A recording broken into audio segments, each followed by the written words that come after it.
Irotsaka an-dalambe ny pomba ny kandida lalao valomanana manomboka rampitso tsy mankasitraka ny fanapahan'ny CES ihany koa ny parlementaire TGV eny Tsimbazaza.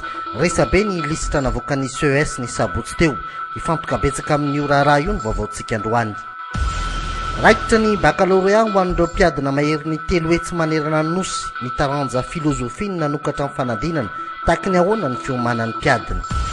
Miakatra zay tsy izy ny vidin'ny crevette eny an-tsena, roa alina mahery ny 1 kilao fanadihadiana manokana. Any Egypte somary niena ny fihetsiketsehan'ireo pomban'ny flou morsi, nilaza ny anapaka ny fanampiana ny Egypte ihany koa ny vondrona Europeanina.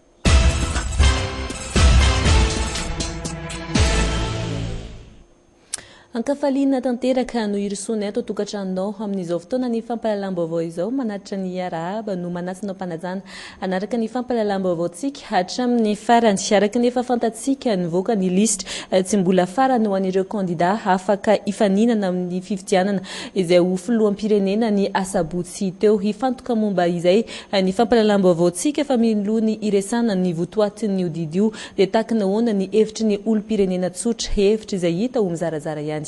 Ary misy rakotobe sy Yves Chanel.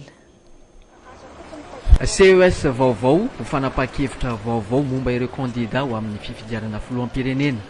Ny sabotsy teo tsy ahivina no nampahafantarina ny lisitra. Iraika amin'ny 30 miampy iray ireo anarana, 7 no esorina.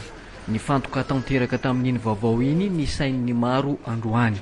Misy ny tsy afa-po ny olon-tsotra. Saya ndena hoe maninona ary izy telo anna no asorina za zao raha mandika misy izy ata mampisolana amin'ny fiainana amin'ny olombelona eny amintsika eto Madagasikara ny zavatra dia zany fandaniako any dia tsy haiko misy aloha dia zay zany zavatra mivoaka dia fa ahoana fa ino zava misy loatra. Isan'ny noesorina tsy ho kandida izy telo mianadahy-mianaka takian'ny fianakaviam-be raisam-pirenena tsy tokony hifaninana. Fialana amboninaitra kosa izany ho an'ny sasany. Telo mianadahy-mianaka ireo raha ny fahitako azy dia ny andro esorina. Karazana varavarana volamenana fa nivoaka amboninahitra zany io ny esorina io satria ohatra ny hafahafa be ilay hoe hiala nefa hifanapiditra ihany. Dia mety ny fanapakevitra raisina. Ny mpanara-baovao hafa kosa manipika fa fitsabahan'ny vahiny amin'ny raharaha anatin'ny malagasy no misy eto amintsika ankehitriny. Tsokontsika ato anatiny ihany no mamahariny krizintsika. Satria lasa baikonina ny avelantsika dia lasa manaraka ny zavatra tsy normal tsony dia lasa samy manano ny heviny le akilafo rehetra dia lasa mifamotika eto am-pitorana fotsiny zany. Amin'ity herinandro ity mbola ahitana ny sain'ny maro ny etsy Ambohida amin'ny famoahana amin'ny fomba ofisialy ny anaran'ireo kandida raikitra amin'ny fifidianana filoham-pirenena. Antony roa amin'ny ankapobeny no nandavan'ny fitsarana manokana ho an'ny fifidianana ny firotsan-kofidian'ireo kandida valo. Ny voalohany ny tsy fahafenoan'ny fepetra ny toerana teto Madagasikara ary ny faharoa ny fahataran'ny fametrana ny antota taratasy firotsan-kofidiana. Inona marina no vokatry ny fanapahana ndraisin'ny CES nivoaka ny sabotsy teo iny mamitona izay vaovao izay mamboaka fetrany ainy eo amin'ny fandrindratsara ny Todosoa Fialansoa. Ny tsy fahafenoan'ny fepetra takin'ny lalàna ny amin'ny tokony nipetrahany teto Madagasikara nandritra ny enim-bolana farany ny alohan'ny fiafaran'ny fametrahana ny antota taratasy firotsan-kofidiana teny amin'ny CES no antony tsy naneken'ny CES amin'ny endriny vaovao ny firotsan-kofidiana lalao ravalomanana. Tsy mahafeno ny fepetra takin'ny lalàna ahafahany mirotsa-kofidiana izy. Noho izany ny fanapahana aotraray tsipika CES tsipika D tamin'ny 13/24 dia tokony asiam-panitsiana ho ny fanapahan'ny CES nivoaka ny sabotsy teo. No laviny eo rantsan-pitsarana io ny fiarovantena nentiny. Ny sakana izay nambarany dia tsy azo everina ho antony tsy azo anoharana ho ny CES fa everina ho fepetra ara-panjakana tsy tafiditra anatin'ny tandrifina andraikitra ny fitsarana. Toraka izany ihany koa ny firotsan-kofidiana Didier Ratsiraka, ny Rado Rafalomanana, Cool Roger, Jules Etienne, Roseline Rasolovoangy ary Fleury Rakotomalala. Ahitana tsy fanajana ny lalàna ary noraisina tamina vaovao tsy marina tanatin'ny antota taratasin'ireo kandida ireo ny fanapahana aotraray tsipika CES tsipika D tamin'ny 13/24 ny fitsarana. Noho izany ambara fa foana ny firotsahany hofidiana. Momba ny kandida Andry Rajoelina ny fahataran'ny fametrahany ny antota taratasy firotsahany hofidiana teny amin'ny foiben'ny fitsarana manokana amin'ny sahanan'ny fifidianana no antony.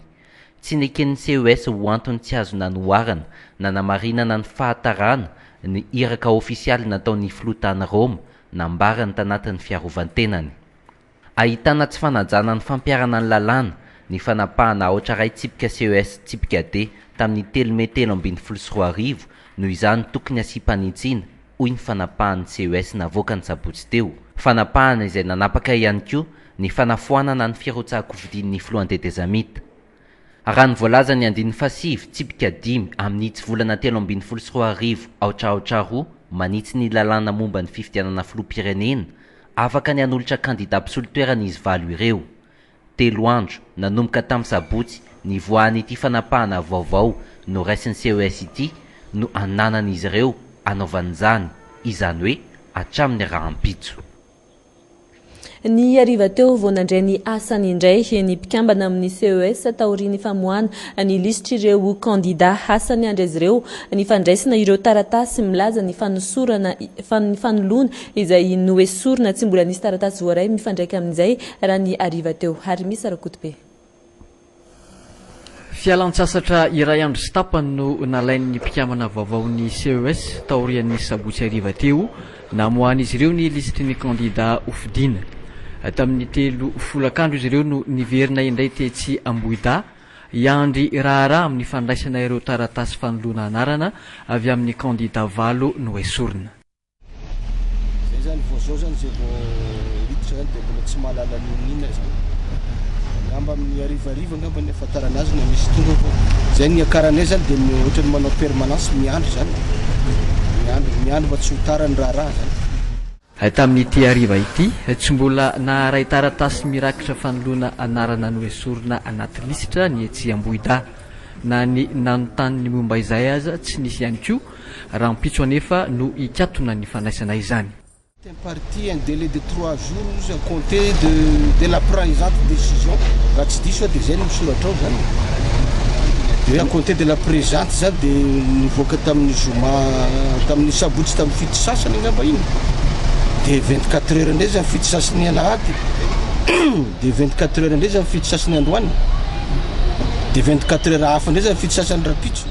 Ny alarobia izao tsy aivina no amoaka ny lisitra farany sy ofisialy ireo afaka hirotsaka ho fidiana filoham-pirenena ny fitsarana manokana amin'ny sanany fifidianana etsy Ambohida.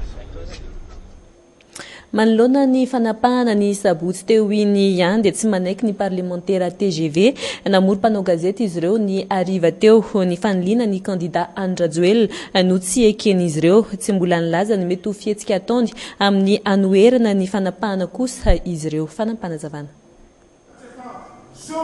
Faniliana tsaradrariny izay no andraisan'ireto parlementaire TGV ireto iny fanapahana iny eny fa na dia tsy mbola raikitra azy ho azy ireo tsy tokony hisy fanalana ny olona manara-dalàna. Ny toe-javatra ankehitriny izay hita fa misy ny fanilihana ireo mpilatsaka fidiana dia nihetsika fa ny fitiavan-tany razana ka mitaky ny fifidianana malalaka eto Madagasikara dia manameloko atateraka ny tsy fanajana ny fahafahan'ny olom-pirenena mizaka ny zofe ny fitateraka hilatsaka fidiana noho ny fitiavan-tenan'olombitsy izay tsy mahalala fa tsy nitombotsoany ka miraitsy kombakomba amin'ireo vondrona iraisam-pirenena na communauté internationale.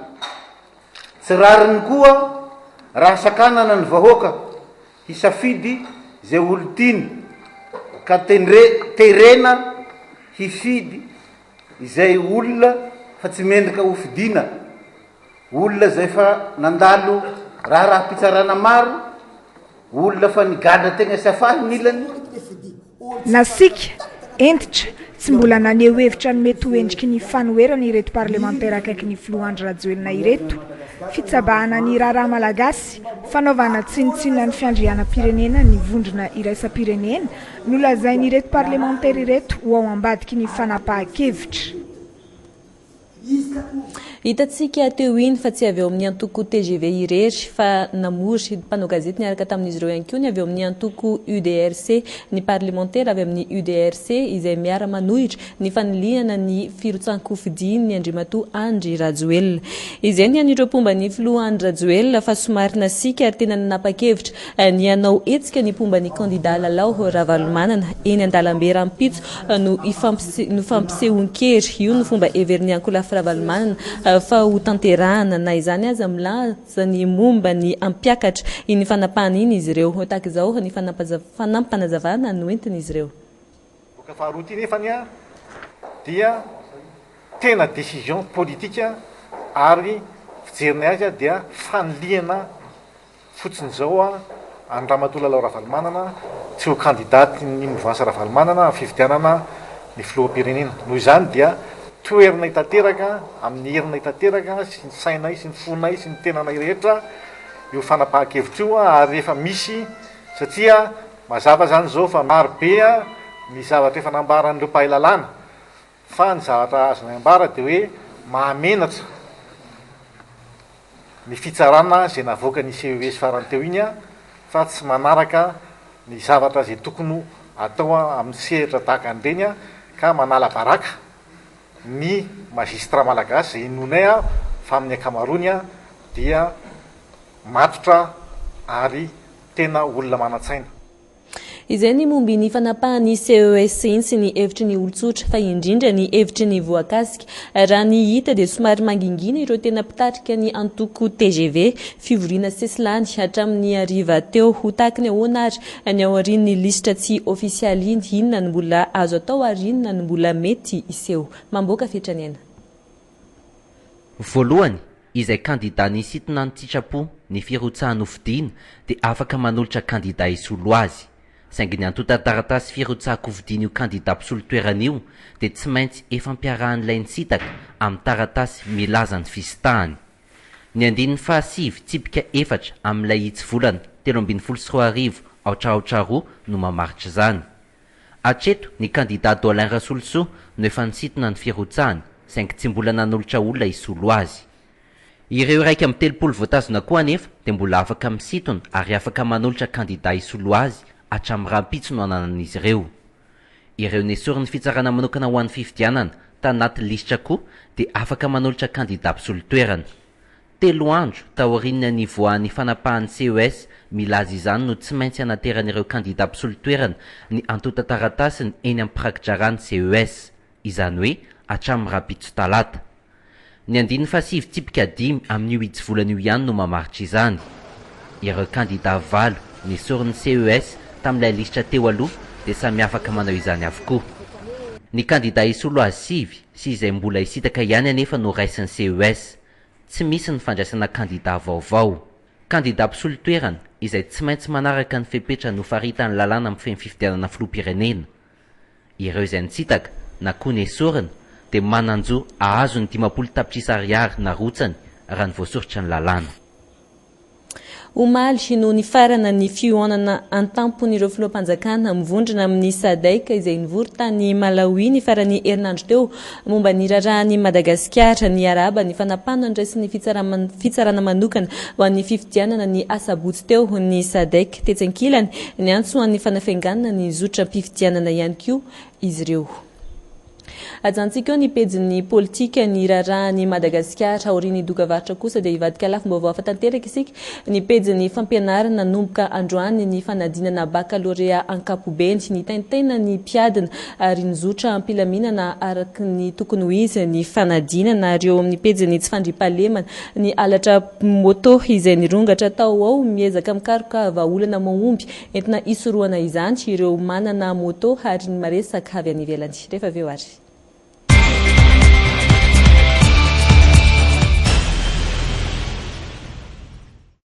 Miss Edap, la meilleure des nouilles instantanées. Hé, j'ai préparé pour vous, Miss Edap. Incroyable, Sedap. Miss Edap, c'est fantastique.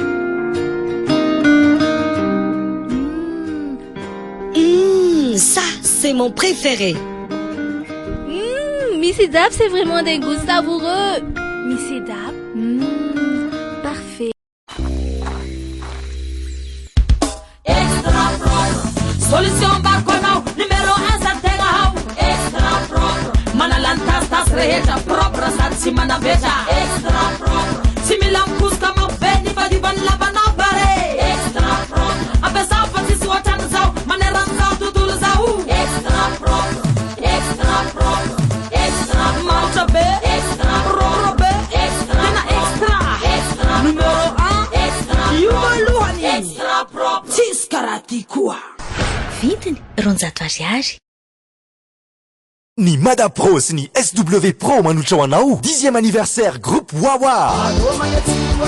Anasana manokana ilay mpanakanto vahiny fanta-daza Matt Houston.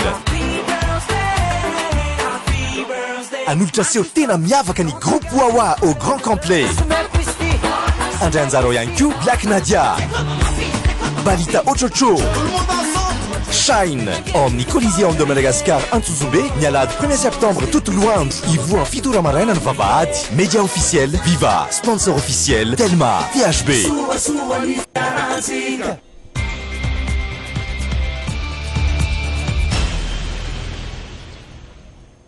Toizatsika ny fampalalam-baovao ny pejy fampianarana androany no nanomboka ny fanadinana baccalauréat ankapobeny. Mitentena fatratra ny mpiadina fa mitentena lavitra noho izy ireo ny ray aman-dreny. Nanaraka mpiadina iray izay androany nijery io fiomanana sy io fitentenana io. Naka ny sary Yves Janel.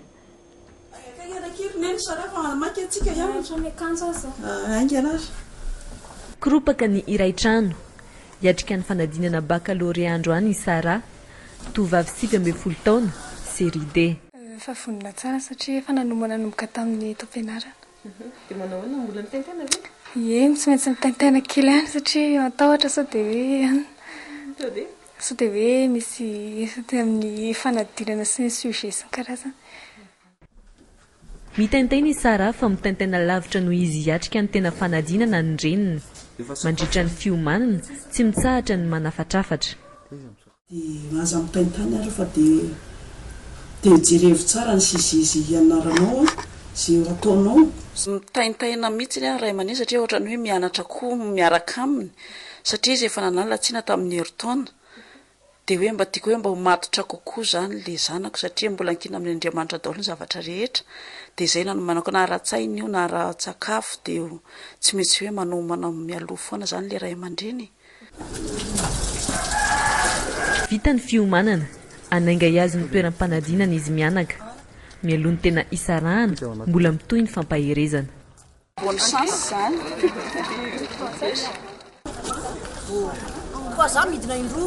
Androany mihitsy vao hikaroka ny toeram-panadinana tokony isy azy Sara noho ny fandaminan'ny tompon'andraikitra. Ato ny efitrano panadinana, salle 5A annexe Jules Ferry no misy azy. Minitra vitsy mialoha ny anombohana vao tena mitentena ny mpiadina. Ny taranja filozofia anomboka rehefa avy eo no tena mampitaintaina. Zao vao tena mitentaina fa hatray vita ihany ny andry anazy. Enjakenjana mihitsy sy filo manomboka vao manomboka. Aharitra ora efatra ny filozofia ho an'ny rehetra. Ny lanjanisa no mahasamihafa azy. 704 alina ny mpiadina rehetra manerana an'Antananarivo amin'ity fanadinana baccalauréat ity. Isan'ny nampimenomena ny ankizy ny fandaminana ny raisiny tompon'andraikitra tao amin'ny foibe panadinana annexe Jules Ferry tamin'ny fijerena ny efitrano panadinana. Tsy afaka nijery izany izy ireo raha tsy tamin'ny 9 sy sasany maraina teo. Raha nita teny an-toerana ihany koa dia betsaka ny mpiambina no tsy tonga tsy namaly ny antso fiantsoana azy ireo. Naka ny sary Yves Janel. Androany maraina avokoa vao hijery ny efitrano panadinana ireto mpiadina eto amin'ny annexe Jules Ferry ireto. Tonga tety ihany izy ireo omaly, saingy tsy mbola afaka mijery izany. Mbola tsy nahita mihitsy izay. Amin'ny firy no afaka mijery? Mbola tsy niteny zareo ka. Efa maly nefa efa taty? Efa taty izay maly. Tamin'ny 9 sasany mihitsy vao afaka niditra ny vavahady ny mpiadina. Izay ny fandaminana napetraky ny chef du centre teto. Nanao ahoana ny hoe androany vao mijery sala ny ankizy? Satria zay no fandaminana eo amin'ny lafiny fitandrona sy fiarovana ny listra sy ny fandaminana rehetra mba tsisy zavatra mifandiso amin'izay andrasana fandaminana izay nampimenomenina ny mpiadina ary nampikorotan-tsaina mihitsy nivezivezy azakazaka ny akanidina ny tohatra fotoana maro no lany amin'ny fikarohana ny efitra ny mpanadinana itoto efitra ny maro no efa nijerena zanatohatra maro no efa nidiavina fanina mihitsy vao hita ny efitra ny mpanadinana misy azy ity ihany koa inahida isan'ny fanina tanteraka toany toto teo amin'ny mpikarohana ny efitra ny mpanadinana efa tonga taty maly dia nefa tsy hita mihitsy zany le sala fa zao mihitsy vao hikaroka le izy dia mizazo efa tany any sala tany ambany tany sala deo no niakatra taty ambony hoe aty sala 5 dia zay vao nahita le izy vezivezy be atao amin'ny riana farany ambony misy ny efitrano natokana ho an'ireo tompona andraikitra manomboka ny fanamarinana amin'ny fahatongavan'ny mpiambina Farafine Esperança absent Voantra Michel Ange absent seka ny atsasany amin'ireo mpiambina mihitsy no tsy tonga tsy feno araka izany ny fepetra amin'ny fanatotosana ny fanadinana mpiambina roa isaky ny efitrano ny solotenan'ny ministera milaza fa mizotra trany ny fanadinana fa misy zany solution de rechange amin'ny zavatra zany fa tsy olana zany tsy ametraka olana mihitsy fa essentiel mandeha tsava ny hatram'izao ny tsisy problème hatram'izao tsy zavatra kely zay fotsiny fa tsy de problème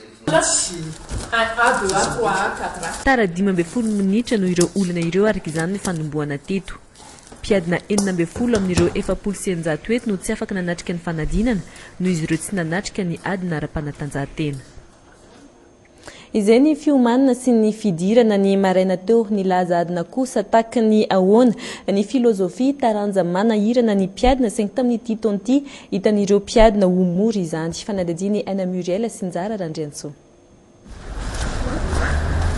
nandritra ny adiny efatra no nikatrika ny filozofia ny mpiadina androany laza adina klasika no nipotra tamin'ity taona ity ny laza ho tsy sahirana mihitsy ny mpiadina sujet 3 lazadina fahatelo dia atontonony ihany zany le tsy dia sarotra le izy filozofia zao natenina teo tamin'ny maraina fa tsy dia sarotra le izy aloha anankitelo le izy fa le faharoa nataoko dissertation le izy momba ny filozofia mombamomba ny filozofia amin'ny fiainan'olombelona angamba le izy tahaka izao koa sary ny hevitry ny mpampianatra ho an'ny olona manao filozofia zany dia hoe mikaroka fahalalana izy karoka fahendrena mba ho sambatra ary fikarohana le izy fa tsy fananana dia ao anatin'izay le fikarohana zay zany matsiaro sambatra le olona satria mitombo ny fahalalany ny olona manam-piniavana hikaroka ihany no mitombo fahalalana fa ny olona efa milaza fa manana tsy mitombo tsony ny fahalalany ka hitanao tsara zany différence an'izay fa hoe ny olona mikaroka mitombo kokoa zany ny fahalalany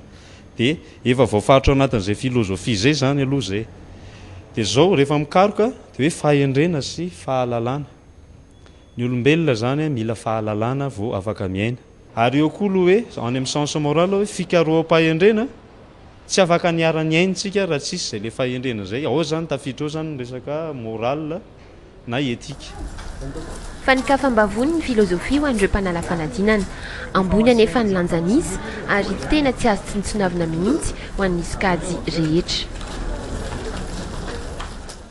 lafim-bavao afatanteraka kosa afaka fotoana vitsy dia mety hiakatra hatrany amin'ny 2 sy 2 alina ariary ny kilaon'ny crevette tena manahirana amin'izao fotoana izao ny mitady ny crevette eto Antananarivo niakatra ny vidiny manao ahoana kosa ary izay crevette zay eny amin'ny trano fisakafoana Aina Muriel sy Njara Randriantsoa hatrany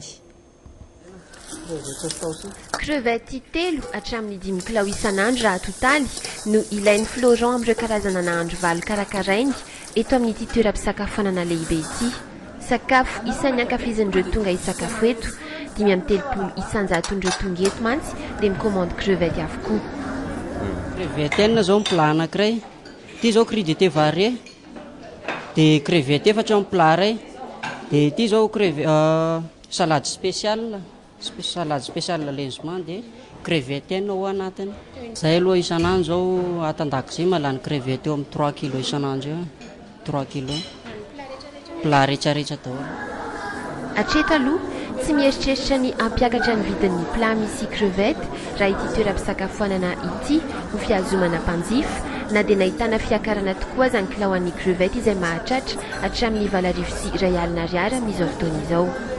Tena marina tokoa fa niakatra ny fruits de mer rehetra na ny crevette ny poisson sy ny anana rehetrarehetra zany momba ny hazan-dranomasina fa zay zany a niezaka nitazona mba tsy hiakatra loatra teto amin'ny clientnay satria ny clientnay eto client fixe. Ireo mpivarotra trondro mahalala misimisy kokoa mahakasika ny tsenan'ny crevette ny varatra aza sy ny tsioka atsimo ary ny fahatongavan'ny fialan-tsasatra aloha hatreto no mahatonga ny crevette ho lafo mbola hiakatra trana nefa izany atoato. Mety ho tafakatra hatrany amin'ny 110 000 zany ny kilo fa zao aloha zany dia mbola 90 maximum. Lakana mihitsy zany tsy afaka mandeha satria mahery ireo rivotra ireo rehefa hoe tsiko atimo zay izy dia mitovitovy amina cyclone mihitsy.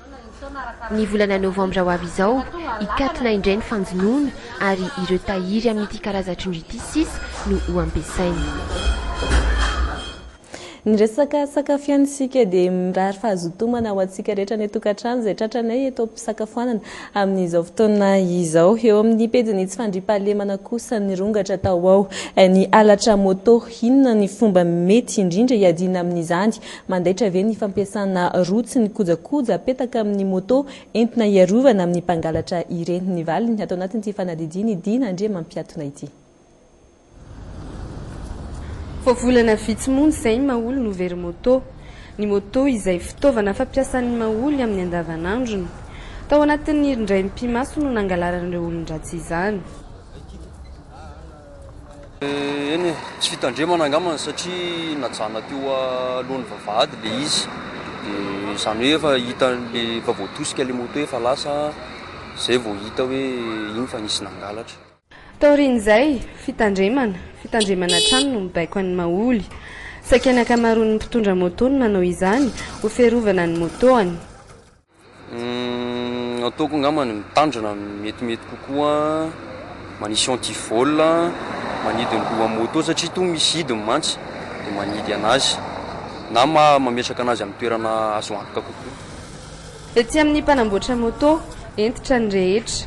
Ny tompony nanatra ny moto any amboariny eto ihany no makazy eto. Ny azo moto zany raha ohatra misy moto any lohambarina dia tsy afaka misy makanila tsy ny tompony ihany raha ohatra handeha izy. Ray amin'ny toerana ifamezivezen'ny moto halatra ihany koa ny toerana tahaka itony tsy misy ny samazava. Entitra ihany koa nefa mifepetra apetraky ny mpanamboatra moto momba ireny. Fantatrareo hoe halatra le moto dia inona fepetra raisinareo? Afaka manontany polisy hoe misy moto mampiahana tsy mba jereo aloha zay ny azonay. Akoatra ny fitandremana, ny antivol no mitazona ny loha laharana amin'ny fitaovana ampiasain'ny mpitondra moto hiarovana ny motoany. Ety Isotro no tena be mpivarotra azy ireny. Tsara izany raha ohatra hoe mifatotra mitony amin'ilay pneu sy ny amortisseur na ny fourche avant dia tony koa misy alarme. Misy antony izy dia ity zany raha voadona izy dia tonga dia maneno. Tsara ihany le mitandrina na misy ary zany rehetrarehetra ireny fitandremana tsy maintsy eo ihany. Tsy mbola tena ampy anefa ny antivol, saika isan'andro no andrenesana halatra moto eto andrenivohitra ary saika mikaikaiky amin'izany avokoa ny faritra rehetra. Eo amin'izay tsy fandriam-pahalemana izay ihany ny aiky ny zava-bita ny le mainty izay tsy iza fa iray tamin'ireo jiolahy nanafika tranon'olon-tsotra ny 3 aogositra lasa teo. Ny iray amin'ireo no ao anatin'ny fikambanana ny jiolahy bande de 15 izy. Nandritra io fanafiana io no naverezina entana antapitrisany. Androany no nandalo ny fampanoavana ity jiolahy raimndahiny ity. Eo amin'ny pejiny fanatanjahantena kosa ny farana omaly ny fiadiana izay ho tompon-daka eran-tany ny taranja fototra atletisme. I Rosia mpampiatrano no nahazo ny medaly volamena betsaka indrindra. Ny Jamaïcaine na dia tsy nahazo ny medaly volamena betsaka indrindra aza dia isan'ny tena namiratra tamin'ity fifaninanana ity Usain Bolt izay nahazo ny medaly volamena 3 amin'ireo 4 nahazo ny fireneny. Tahak'izao ary ny filaran'ny medaly azon'ny firenena tsirairay. I Rosia nahazo medaly miisa 17 ka ny 7 no volamena. Etazonia no nahazo ny larana faharoa, nahazo medaly volamena 4, volafotsy 4 na 5, ny fitambaran'ny medaly dia 5. Ny firenena afrikana voalohany aoriny Jamaika i Kenya nahazo medaly miisa 12, ny 5 no volamena amin'ireo. Eo amin'ireo maresaka avy any ivelany kosa ny Egypte somary nangina ny fanaovana fihetsiketsena ho an'ireo frères musulmans ao Egypte. Maro ny fandaram-potoana nofoanan'izy ireo. Fanahy izany aza dia mbola misy ny tsy fankazahoana amin'ity firenena ity, mitohy hatrany ny fisamboran'ny polisy ireo pro-Morsi. Eo amin'ny lafiny politika kosa dia mbola ho sarotra ny ampiresaka ny rotota andatabatra boribory. Nanambara kosa ny tafika fa miady amin'ny asa fampiroroana izy ireo. Santatra Manarivo sy France 24. C'est sa première apparition en public depuis mercredi dernier, jour de la violente évacuation des 2 campements des frères musulmans. Le général Abdel Fattah al-Sisi, l'homme fort du pays, reste droit dans ses bottes devant un parterre de gradés de l'armée et de la police. Il assume jusqu'au bout la ligne dure des forces de sécurité et sur agir pour le bien du pays. Nanambary izy fa mbola voafehy tsara ny firenena. Nantitra anteriny ihany koa fa atao izao mba hanatsarana ny firenena. Nous ne trahirons jamais l'Égypte. Tsy handoto any Egypta mihitsy isika, tsy hamitaka azy mihitsy. Rafitra iray isika manana ny voninahiny sy tia tanindrazana. Nandritra ny herintaona izay na hitondra tena tsara Une isika. institution honorable et patriotique qui s'est comportée avec honneur depuis 1 an. Pour Ho le chef an'ny de lehibe l'armée, ny pas tafika question tsy de tokony plier face à ekena la ny violence herisetra des ataon'ireo islamistes. islamista. Le Fanahy général izany Al-Sisi azy assure ne pas nanambara fermer ny la jeneraly porte fa aux misokatra ny Une varavarana attitude ho an'ireo soutenue par mpanao une partie de la fihetsiketsehana tsy égyptienne miandany. après le regain de Toanany violence tafika de ces egyptiana derniers izy ireo jours. taorian'ny herisetra ny tranga tato anatin'ny andro maro. Ce qu'il a dit est vrai. Marina ny teniny, olona vorona ny animba ny firenena sy animba ny zavatra efa natsangana, ireo mifanandrina amin'ireo. Misy vahaolana hafa ve? Si. Les frères musulmans en revanche ne Tsy décolèrent naneho pas. hevitra ireo frères Mais leurs musulmans, mobilisations saingy semblent miena s'essouffler. anisan'ireo olona Par mesure midina de an-dalambe sécurité, manao certains fihetsiketsehana. rassemblements ont été annulés Ho par la fitandrona ny confrérie. filaminana, Ce dimanche, misy ireo quelques fivoriana no dizaines de nifoanan'ny manifestants se sont mpitarika. rassemblés. Ho malalahady, ampolony teo nisan'ireo mpanao fihetsiketsehana. Nous sommes pour la légitimité et pour Mohamed Morsi, nous sommes opposés Ny aux anay ny ara-dalàna militaires. ihany ho an'ny fiverenan'ny Mohamed Morsi.